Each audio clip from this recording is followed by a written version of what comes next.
All right, we're live. We are going through the Chapter 9 study guides. We're in 4th hour. Test, as you can see, is Tuesday. It's very backwards, but I think it maybe flips for you when you're watching, but I don't know. When I take the picture, it does. Those of you that are here, you can rewatch this at your own, on your own time on Friday or over the weekend or whatever you are missing answers. We have one viewer, hello, which we only have like 2 remote students, so that's 50%. That's pretty good. So here we go. Chapter 9, Section 1. Number 2. Who were the 2 candidates for president in the year 1800? Who were the 2 candidates for president in the election of 1800? Gage. John Adams, Thomas Jefferson.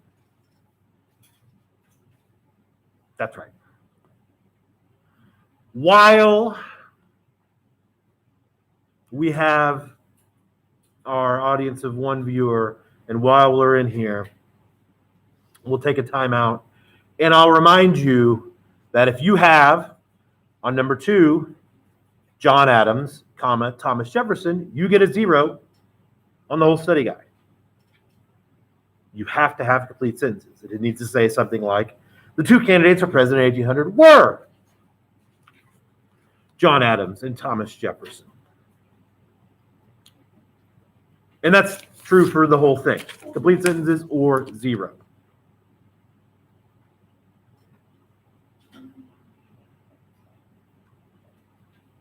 Even though I told you yesterday I wasn't going to say that anymore. I lied. I'm sorry. Number 3, who were the running mates or vice presidential candidates of the presidential candidates? Yes, Lexi. Aaron Burr and Charles Pinckney.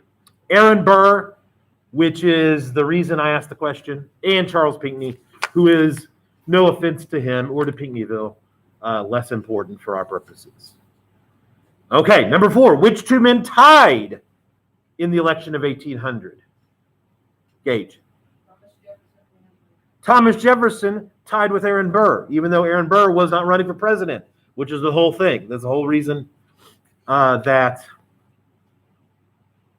it's noteworthy or it's important. So anyway, they got an argument and they kept voting and revoting and tying and revoting and tying and revoting and tying and so on and so on. Finally, Jefferson wins, and so on to number 5, excuse me. What were 2 of Jefferson's beliefs about how the nation should be run? Lexi knows one.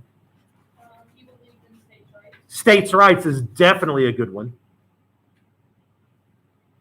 Anybody else have one? Yes. Same thing, but yes, true, yeah. Then he thought they should reduce the size and power of the federal government. Sort of the same thing, but I think I would take that as a separate one. Okay? Like if the state's power grows, that would mean the federal government shrinks. But yes, smaller federal government, more states' rights, that's definitely 2. Farming, he was a big believer in farming, and that was how we should build our economy. Yeah, so there are... what else? Oh, shrinking the military. That was a big one. Number 6, I'll do this one for you. Marbury versus Madison. Okay, let me think about how I can do this briefly. Marbury wanted his papers to make him a judge. Jefferson told Madison, do not deliver them. And so Marbury sued Madison to have his you get to be judge hiring paper, or commission is what it's actually called, delivered. Is basically it. Because Adams, and you're not going to have to write all of what I'm saying, but just the general idea. Adams had approved like this is a technical term, but buttload of judges, like right before Jefferson came in and didn't get them all done. And so while Jefferson became president, he would not deliver these. And so Marbury sued to get his judgeship delivered. All right. And again, this is all on 281. You can read that and summarize it as you better see fit. Oh, we lost our viewer. It's just us now. Or us in the future when we watch later. Anyway, number 7. List the three principles of judicial review. Gage, go ahead.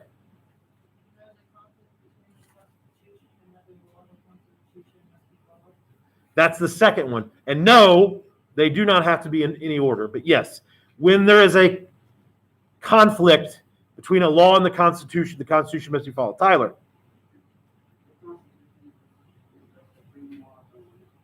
That's right. That's the first one. So the Constitution is supreme law of the land. If there's a conflict between a law and the Constitution wins. And Gage, what's the third one?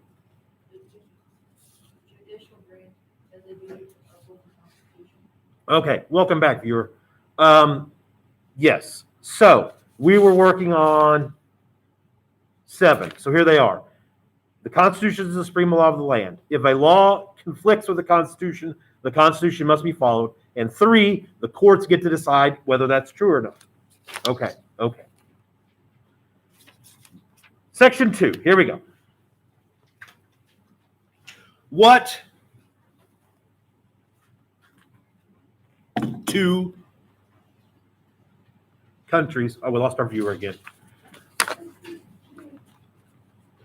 Whoever that is can't make up his or her mind. Like, well, watch this or not. Or the internet's going out, which is probably more likely. Which European countries controlled the Louisiana Territory up until 1800? There are 2 different ones. They went back and forth. Go. Spain. What's the other one? Okay, let me ask you an easier question. To whom did Spain give the Louisiana Territory? And then they gave it to, they sold it to us. Gave it's not the right word. Starts with an F, rhymes with pants. Courtney. Huh? France, yes, that's correct.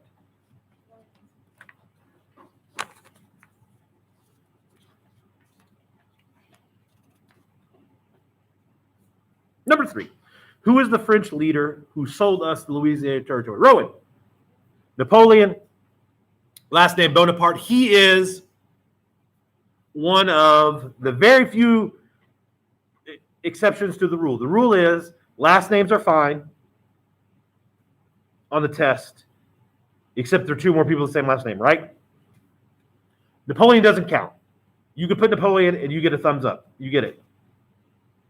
Because he's one of those people that became so famous for just his first name that people just call him his first name, like Cher or Prince or Jesus, you know. So, if you put Napoleon, we'll know which one you're talking about. All right. Number 4. What was the price for the Louisiana Territory? Gage. $15 million. Number 5. The 2 explorers who scouted the Louisiana Territory. Rowan. Lewis and Clark is correct. What was the name of the Native American woman who helped Lewis and Clark on their journey? Sacagawea. To answer your question, no, you do not spell it right. Just make sure I can tell what you're trying to say. What's her name? Sacagawea.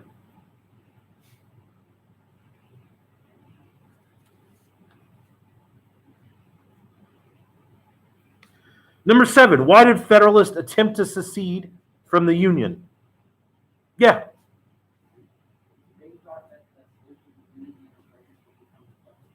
Yes, that's exactly right. Jefferson bought all this new land, and they thought correctly that that's going to become states, and they thought that those states were all going to vote for Republicans, so they thought like we're going to get left out. Number 8. What 2 politicians dueled in 1804? Gage. Yes. Aaron Burr dueled and shot Alexander Hamilton.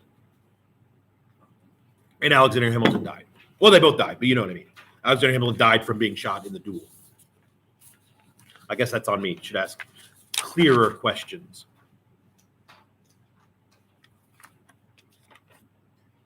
All right, section 3. What was the name of the northern African country where we clashed with pirates? Yes. Barbary is the name of the coast, but there's a country. Tripoli, that's right. Number 3, what was the name of the dude who snuck back onto his captured ship and burned it to keep it from being used by the enemy?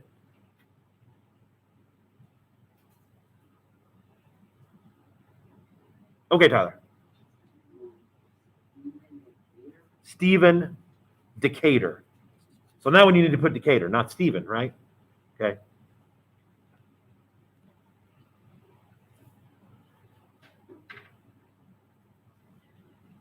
What was the name of his ship? Philadelphia. Named after presumably the city of Philadelphia and not the blocks of cream cheese.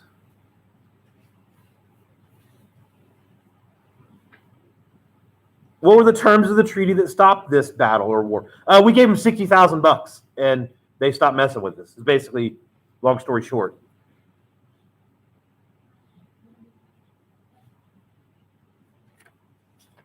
We paid $60,000 to have the hostages or prisoners, whichever word you want to use, released. Number 6, how did fighting in Europe help the American shipping industry? How did fighting in Europe? Yes. Pretty simple. Yeah.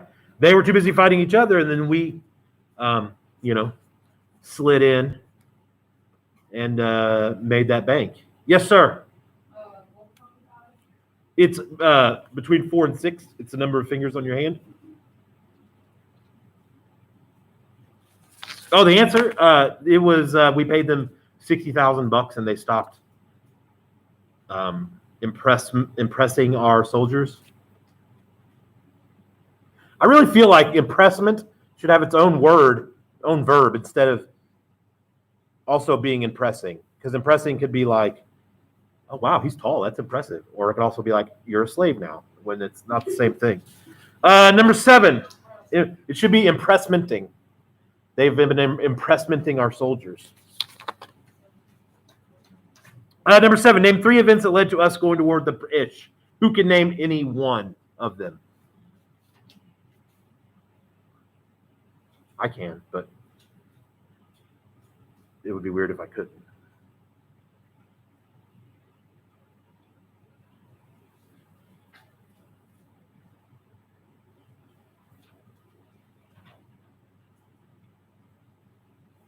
I mean, we just talked about one, impressment. Like, that was a big problem. They attacked the Chesapeake. They violated our neutral rights. We passed an embargo act. That would be a good one. Anything else? Oh, they were teaming up with Native Americans in the frontier. These are all on 290, 291, 292. Section 4.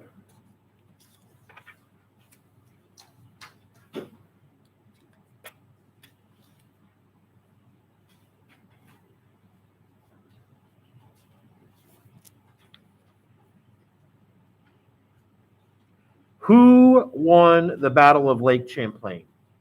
Gage. USA. Why was it important? Well, basically because it convinced the British to quit. Like, that was the end of the war, more or less.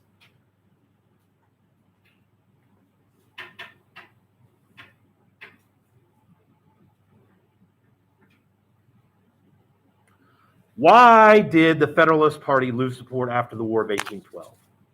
They pretty much dried up and died. Yeah, go ahead. Because their grievances seemed unpatriotic. Yes, couldn't have said it better myself, because that's exactly what the book says. Their complaints seemed petty, in other words.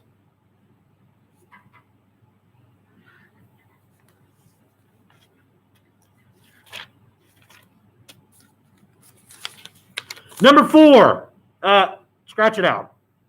It's not on the test. Forget it. Didn't do it. You don't have to. Did it already. It's okay.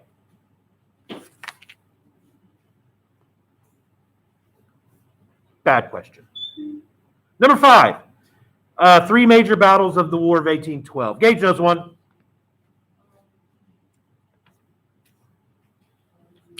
I'll give everybody a free hint. One of them is listed under question number 2. Yes, go ahead. Horseshoe Bend.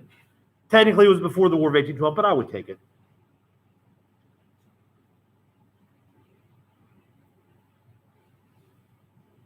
The people raising their hands should also raise their masks. Okay, yes, go. Battle of New Orleans. New Orleans, which technically took place after the War of 1812, although they didn't know. Whoops. Yes. Thames. Thames. Those are like the biggest ones. You could, I mean, there's also, they burned Washington, D.C. to the ground, so you can put Washington or Baltimore. What was the name of the treaty that ended the war, Tyler? Ghent. G-H-E-N-T. Treaty of Ghent. Let's say, since we're on air right now, Section 2 is going to be the essay. How do you think the Lewis and Clark expedition helped prepare people who wanted to move west? That's going to be your essay. Yes. Yes. Okay. 17 minutes.